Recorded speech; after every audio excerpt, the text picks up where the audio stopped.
Dito tayo sa SIM card registration. May mga warning pa sila dati, di ba? Pag hindi ka nakapag-register, ha? Yes, yung ganito, mawawala yung number mo. May parusa, may penalty. May mga sanction. May sanction. Ngayon. Nasa linya po si DICT Undersecretary Alexander Ramos. Magandang umaga, Undersecretary Ramos. Sir, this is Erwin Tulfo and Aljo Bendijo. Live po tayo sa PTV Network, nationwide at sa Radyo Pilipinas po. Good morning. Morning po. Good morning, Kong. Opo. Morning. Sir, anong nangyari dito? Di ba sabi ng NTC dati na i-register, ito magandang proyekto ito. Pag na-register natin ang mga SIM card, wala nang mai-scam sa mga text messages. Parang dumami lalo yung sex. So, will it be safe to say na palpak itong SIM card registration? Yung kanyang purpose na maiwasan ng mga text scam, mukhang hindi natugunan. Lalong dumami pa ang mga scammer sa text, Yusek. Well, lagyan natin sa tamang perspective po, no? Alright. Nung una pong 2022, malaki hong problema ng ating gobyerno. Hindi tayo makaresponde. Hindi natin alam kung sino hahabulin, no? Okay. Sa dami nito at unregistered, hindi natin ma-access yung data. Ngayon, of course, the other issue is there is an implied ano ba natin sasabihin ito, yung accountability ng kada individual kapag gamit ng SIM card, no? So yan ho na-establish natin. Simula nung SIM card registration, meron na ho tayo mga nakahabol. Tayo na ipakulong at libo-libo na rin ho ang nakumpiska ng mga SIM card na ginamit sa maling paraan. So, yan ho ay isa sa mga notable impact ng nagagawa na natin. However, itong sinasabi nating for a time bumabaho ang number of text scam, biglang dumami uli. So, balik tayo sa drawing board. Ano ba ang nangyayari? Napipigilan ba natin o hindi? So, isa sa mga issues na nakita natin, yung mga text na naglipa na ngayon, na imamask ang kanyang real identity, nanggagaling sa social media platforms. Hindi siya SMS. Dito dumadaan. Dumadaan siya sa mga social media platforms. So we had to calibrate it again. Pero meron kaming isa pa na discovery. Talagang gusto namin ma-address. May mga SIM card, supposedly bagong-bago, dapat hindi ho nagagamit, hindi ho ba? So we are calling the attention of our telecom partners, yung mga telco partners natin, sayang naman yung regulation na ginawa natin kung ang mga SIM card na bagong-bago ay nagagamit agad kahit na hindi pa rehistrado. So, isa ho yan sa tinututukan natin ngayon and we want to call that kasi itong mga recent na complaints na na-receive namin nung 3 days namin, dapat nagagamit kasi bagong-bago yung mga SIM card. Ang suggestion ng ilang mga netizen natin, Undersecretary, bakit hindi na lang panagutin ang mga telcos kung number nila, for example, Globe, na scam sila dahil sa SIM card o number ng Globe, Globe ang habulin. Tama. Diba? Or Smart ang habulin. Or dito ang habulin. Diba? Yun ang mga suggestion po nila ngayon, Undersecretary. What do you think? Is this feasible, sir? Tama. Well, kung sa panahon po namin, tama po yun. Sila ang gatekeeper ng kanilang mga sistema. So kung may kakulangan sila sa pag-implement ng batas para maging efficient, dapat may kaakibat din na penalties yan. Okay. Kasi napipervision ho ang taong bayan. So tulad itong minungkahi ko kanina, may mga bagong SIM card, pero nagagamit. Nako.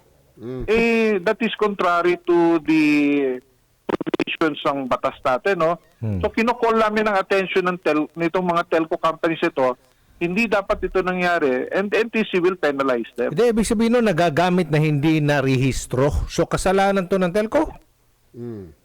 Eh, tama po kasi nasa Paano provision to? no, na dapat i-rehistro muna. Ebe, habulin natin itong mga telco na ito. Oh, Tama po malaki yun. pananagutan And then, sila dito. Tama po. Kasi nagamit sa scam ang mga Ayun na numero na naka-assign. So, kailan ho natin makikita na o magbababa kayo ng memorandum or kautusan warning the different telcos na sila ang mananagot kapag may mga naloko pa ng mga subscriber nila o yung mga gumagamit ng kanilang mga linya, kailan po kaya ito effective? Ay, hindi na ho memo yan. Kami huy ay magpa-file lang ng listahan Aha. with the National Telecommunications Commission Yun. to call their attention. Okay, itong mga number na to under this telco company Aha. nagagamit. Yo. And this is a violation of the law. Ayun, Mangyayari mamaya, ipa-file na po namin. Ay, okay. May maganda ho yan. May pagkakataon na, Yusek, may nag-text sa akin, Aljo. Kilala pa ako. Oh. Tapos, i-click yung link. Paano yun? Bakit nagkaganon? Paano nakilala? Yun, Paano ka nakilala? Ano ba ito? Siguro kaya, hindi kaya Yusek yung mga dyan sa telco na yan, sila ay nagbibigay ng mga number. Ang dati kasi binibenta yan by Aljo. Pag nakasubmit ka ng bawat number yata, parang ang bibilin sa iyo, parang 100 pesos. Oh. Ay, ito ho ang example. Opo. Example ho, kasi kami nasa Baguio po kami ngayon. Opo. So, nag-responde kami sa isa ho nating kababayan na medyo may edad na at siya'y nanakawan ng 100,000. So, nang ina-analyze namin po ang kanyang sitwasyon. Aha. So, nag-social media siya na makita namin ang social media settings niya. Abay, naka-public lahat ng information niya, pati yung telepono niya po. So, isa ho yan sa mga dapat nating pagtuunan din ng pansin, no? Oo. Na marami tayong kababayan na gumagamit ng social media and yet they are unprotected. Nandun yung cellphone niya, nakapublish. Siguro. Okay. Naka-publish po, naka-public. Tama. Sir, marami akong kilala na na-scam sila sa bangko naman. No, bangko. Ano sinabi ng bangko? Ay, ang sinasabi na kailangan padala mong OTP kasi may pumapasok na sinusubukan pumasok sa banking online mo. Pinadala niya. Meron pa minsan nag-order daw siya doon sa isang fast food, doon sa delivery company. Anong sabi? Ay sinabing gano'n, nagpa-deliver siya. Ay kailangan namin yung iyong bank account kasi doon namin ihuhulog yung pera. Pinadala din naman niya. Ito mga ganito ba, sir? Hindi na mo monitor ng telco ito mga conversation na ito mga messaging na ito. Wala silang monitoring nito, Yusek? Ako po, covered po yan ng National Privacy Act. No? Ang Privacy. telco po, hindi pwedeng makinig at hindi pwedeng magbasa ng message. Ayun. Pero, bibigyan ko kayo ng sample. Tulad yung sinabi niyo yung sa bangko, humihingi ng OTP. Mahigit isang taon na ho na kasama namin ng mga fintech companies. Sabi namin, constant reminder kayo sa inyong mga customer na huwag padadala sa mga messages o calls na sinasabing humihingi ng personal information, much more yung OTP. Kasi ang nangyayari ngayon, yung, tulad nung sinasabi kong example kanina, nag-represent yung caller, sinasabing taga-bangko siya, at may gumamit ng credit card niya, para ma-reverse, meron akong papadalang code, isabi mo sa akin kung ano yung code. Palibasa, medyo may edad na itong ating biktima. Akala niya yung it's really a code, pero yung pala OTP yun ng mga transaction. So kawawa talaga sila. Anyway, so ano? Hihiling namin ang mga control. So, ibalik sa mga user. Pero pwede ba ang habulin na lang ninyo ng mga tao yung telco? Definite po yan. Makakaasa kayo by next week. Meron ho tayong meron tayong Good. mapaparusahan. Ay, salamat. Sir, panghuli na lamang bago namin kayo bitawan, mayroon lang akong i-report. Ito po bang Globe, ano ba nangyari? Sisinghap-singhap ang signal ngayon. Kasi pag lumabas na ako din sa building namin, wala nang Globe. Wala na. Pagpasok ko sa bahay namin, wala na rin. Eh, hindi ko maintindihan. Paki-check nga sir, pakitawagan sila. Marami yung nagre-reklamo sa amin. Problema raw talaga ang Globe ngayon. Bakit last year, binanggit na natin ito eh. No. System upgrade daw. Parang 2 taon na silang si system upgrade Yusek, hindi pa rin natapos yan. Pwede po bang pakicheck, sir? Ano nangyari sa Globe? Sige po, i-check po natin yan. Opo, kasi- Although, 2 weeks ago, Oho. naka-receive kami ng message Oho. na nagka-diferensya talaga ang sistema nila. Parang na-denial of service sila. Ayun. So, nagkaroon ng overflow Aha. yung kanilang connectivity Oh. na binabawasan ng privileges yung mga users sila. Kaya nga dalawa akong cellphone ko para yung isa smart, itong isa Globe. Oh. Itong Globe, pag pumihit ka ng konti, kaya pag tumawag ako dalawa, sabay. Okay. Kung sino makaka-pick up ng signal. Mas maraming nakaka-pick up ng signal ang smart. Itong Globe parang sisinghap-singhap minsan. Diyos ko po naman. Minsan nawawala pa siya, lalo pag emergency. Tapos minsan yung text mo putol-putol. Nag-away pa kami ng misis ko. Akala kung... Dahil lang sa Globe? Dahil sa text ko, naputol. Naputa. Sabi ko Nadadali kayo ng ano. sabi ko May limitation. hindi kompleto. Limitation. Anyway, pakitanong na lang, Yusek, pagkasabi, galing sa amin ni Aljo Bendijo, may mga maraming reklamo dito sa Punto Asintado laban sa Globe. Makakarating po sa kanila, tatawagan Okay. natin po. Salamat po, salamat. Nag-text dito, blog na daw yan. Ha? Blog. Oy, sa linya si Josel De Guzman ng Scam Watch Pilipinas. Magandang umaga po, Josel ng Scam Watch. Good morning po. This is Erwin Tulfo and Aljo Bendijo. Magandang umaga po, Kong Erwin at Boss Aljo. Salamat po ulit Yes, boss. sa pag-imbita sa Morning po. amin. Ano ba masasabi natin dito? Kalalo na ho kayo. Dumami pa itong Texas scam ngayon. Despite the fact na sabi ng gobyerno, parehistro ninyo. Kung hindi, makakasuhan kayo, etc. Penalty. Wala rin silbi. Parang sablay yung SIM card registration.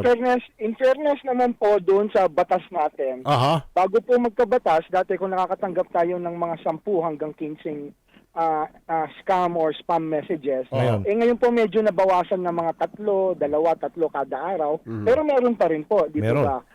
Ngayon, nagulat lang ako sa sinabi ni Yusek, although magkasama kami kahapon sa Baguio.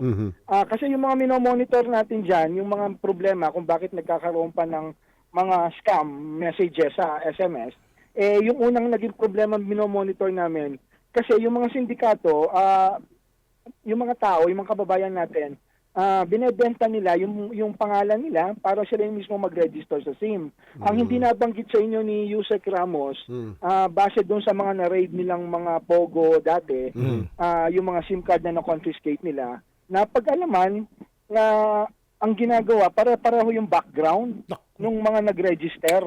So, ibig sabihin, pumupunta po yung mga sindikato sa mga slum areas at binebenta po yan para mag-register para gamitin yung pangalan ng tigpa 500 pesos kada SIM. Yun po yung isang problema, kaya nakakatanggap pa po. Yung pangalawang problema po, yung provision po kasi sa SIM card registration law na kinall out na namin before, wala po kasing limit. So, ilan ba sa isang tao, ilan ba dapat ang pwede mong SIM card na i-own, di ba? So, kahit 100 pwede kang mag-own. Basta i-register Wala mo sa lang. batas yan. Wala sa batas. Mukhang sa batas. may butas yung batas. Oo. May butas yung batas. Oo. Ngayon, may nadagdagan na naman ng problema. Yung Ano sinabi ni Yusek, ito talagang labag ito sa batas. Yung unregistered SIM, napapaandar. Dapat hindi mo na magagamit Tama.